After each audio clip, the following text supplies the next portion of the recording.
presentó una reclamación formal ante el gobierno por la interceptación y seguimiento ilegal. Denuncias señalan que el 90% de los casos permanece en total impunidad. Horas críticas hemos vivido aquí en el estado de Nuevo León a raíz de esta lucha contra el crimen organizado. Colombia, patrones de hostigamiento y persecución contra los defensores de derechos humanos. Según la campaña nacional e internacional por el derecho a defender los derechos humanos en Colombia, en los 6 primeros meses de 2010, 7 defensores fueron asesinados, 6 sufrieron atentados y 51 recibieron amenazas contra su vida e integridad. En México la situación no es diferente.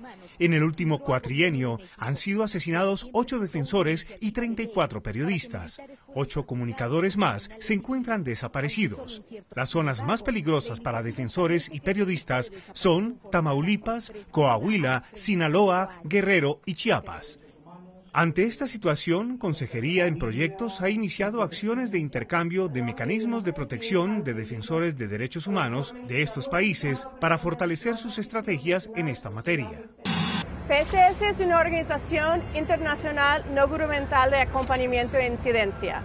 Defendemos los derechos humanos adentro de contextos de conflicto armado y frente a todo otro tipo de conflicto. Para nosotros, la protección de defensores y defensores de derechos humanos es fundamental a ese trabajo. Por eso hoy estamos en esta jornada de trabajo mirando las lecciones y las experiencias colombianas de defensa de los derechos humanos y compartiéndolas con colegas defensores de México. En México, como en Colombia, los defensores de derechos humanos son estigmatizados, perseguidos o asesinados por actores armados, crimen organizado o incluso por el propio Estado. La situación de los defensores de derechos humanos en México es una situación de criminalización.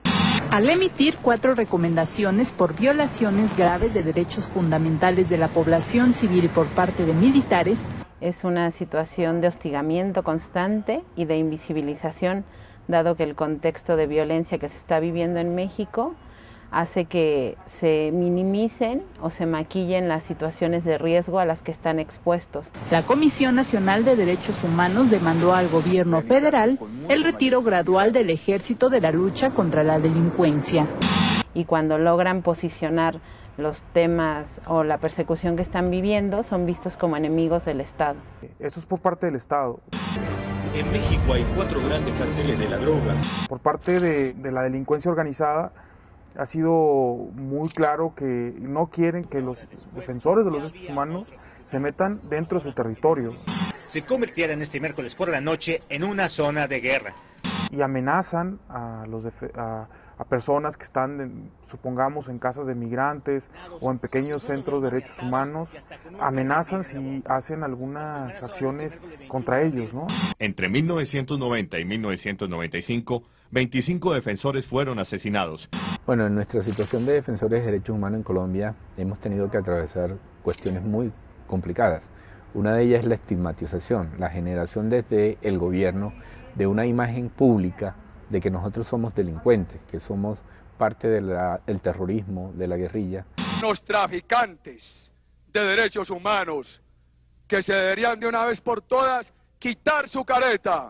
Y eso ha hecho la base fundamental para poder atacarnos de manera impune, a través de desapariciones forzadas, ejecuciones extrajudiciales.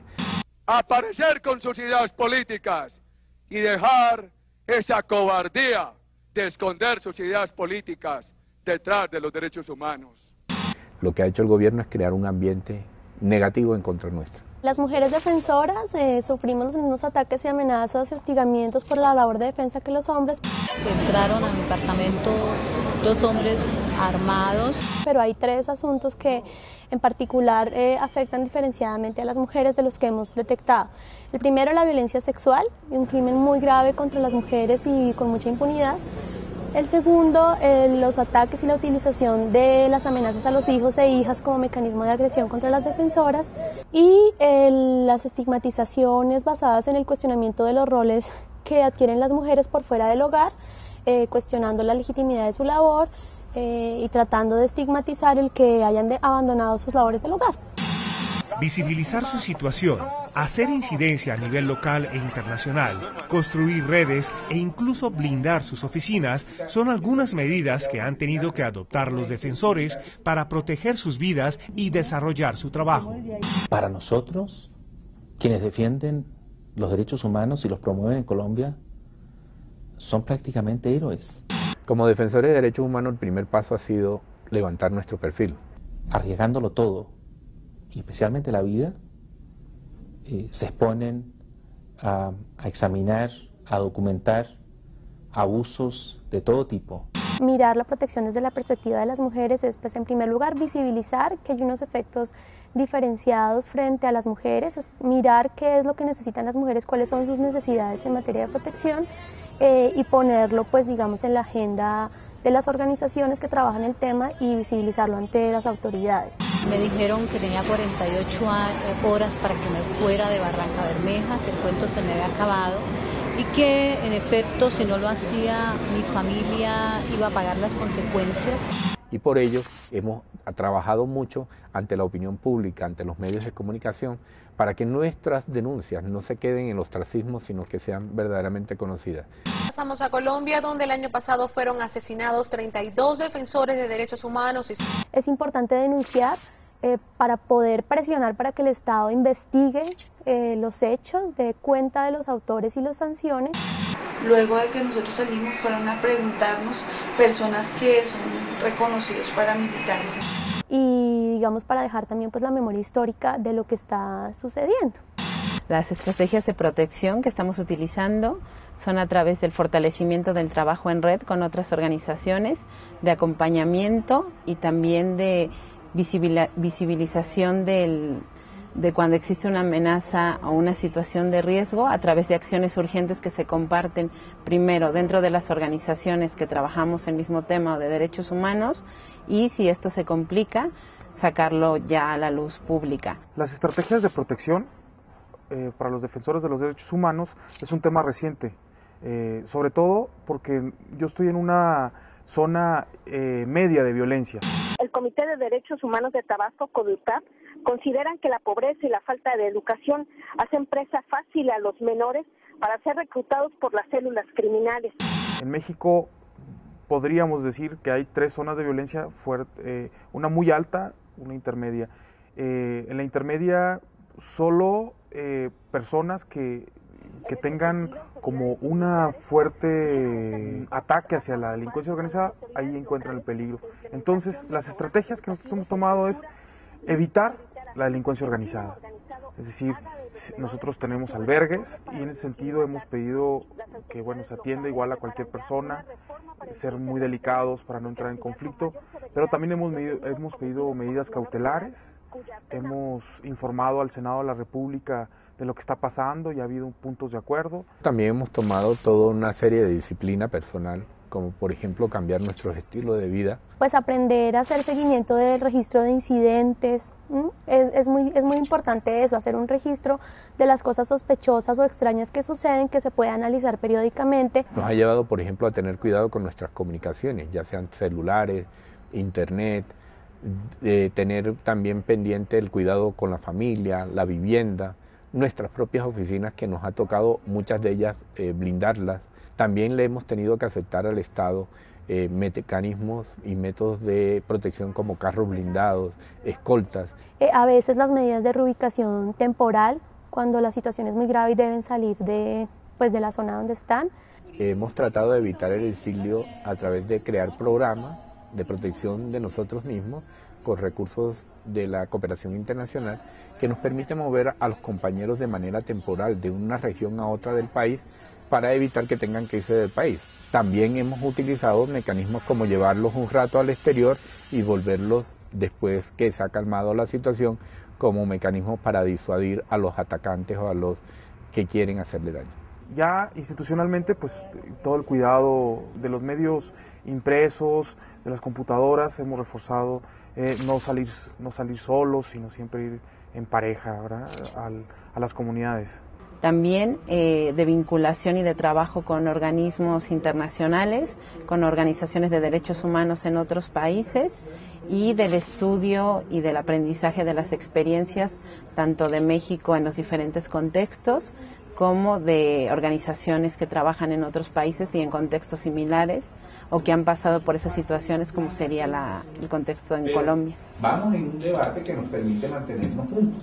Y lo otro ha sido el tema de la unificación, de unificarnos, de sentirnos parte de una misma cuestión, de una misma tarea, de una misma actividad.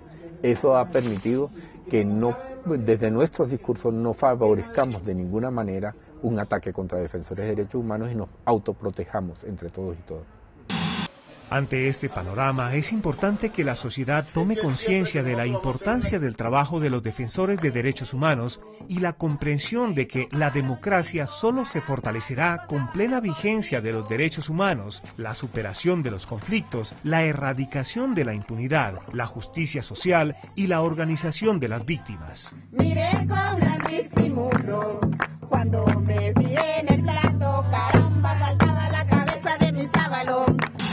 Ante este panorama, las organizaciones de derechos humanos tenemos mucho que seguir construyendo y construyendo esa esperanza, aparte de sensibilizar a la sociedad colombiana y a la comunidad internacional de cómo esta democracia se está cimentando sobre el crimen, cómo la impunidad no posibilita el ejercicio democrático de las libertades y cómo esta sociedad atemorizada y que vive en un mundo de fantasías tiene que despertar. Nuestros retos son iniciar un proceso de articulación de trabajo en la frontera norte, primero desde el reconocimiento de cuáles son los elementos que nos hacen más vulnerables, cuáles son los recursos con los que contamos y de posicionar el tema de la seguridad en una versión mucho más integral, no solo de la protección del equipo, del autocuidado, sino también del trabajo que realizamos hacia el exterior y de las personas con las que estamos trabajando, tomando en cuenta el contexto complejo en el que estamos ahora realizando nuestro trabajo. Y el otro desafío importante es mostrar claramente cómo es urgente el respeto de derechos humanos plenos para generar una adecuada democracia social y económica que posibilite un intercambio también comercial con otros países, pero sobre la base del respeto a los derechos humanos y la posibilidad de un diálogo político para la paz en Colombia. Y poder fortalecer el trabajo que hacemos o que se está iniciando en algunos casos con los movimientos sociales y otras organizaciones para tener una agenda común en esta materia de seguridad. También hace parte de la agenda de estos defensores promover políticas públicas adecuadas para la defensa de los derechos humanos, el fortalecimiento de las comunidades en resistencia y exigir plenas garantías para su trabajo. Ambas experiencias, yo creo que el mirarse como en un espejo, ambas experiencias, sí sirve para mirar todos esos como aspectos que todavía faltan, sobre todo en el tema de que sean una agenda de la gente y no solo de un grupo pequeño, ¿no? Hablábamos de lo psicosocial Y de cómo también hacer respuesta a los discursos estatales que hablan de derechos humanos, pero la realidad o las experiencias nos dicen que no siempre son discursos reales y que no hay realmente política pública de derechos humanos, tanto en México como en Colombia. La llamada ahí es a revisar pues todo el tema de, digamos, la política pública de protección. Son importantes los seminarios, son importantes las discusiones, pero mucho más importante consideramos es fortalecer las iniciativas que la población civil en las zonas urbanas y las zonas rurales está desarrollando en este país para proteger sus derechos a la vida, pero también para tratar de defender los territorios en los que ellos están habitando. Y ahí el valor adicional a estos encuentros es que esto se proyecte de manera constructiva con quienes son los sujetos de esos nuevos modelos de protección a su vida y al territorio. A futuro queremos seguir el diálogo entre Colombia, México y otros países en que estamos trabajando, siempre en la búsqueda de mejorar las estrategias de incidencia, de autoprotección, de protección para defensores en áreas rurales, para mujeres defensores, siempre buscando asegurar que tengan las condiciones para hacer su trabajo con plena libertad y sin amenaza y riesgo.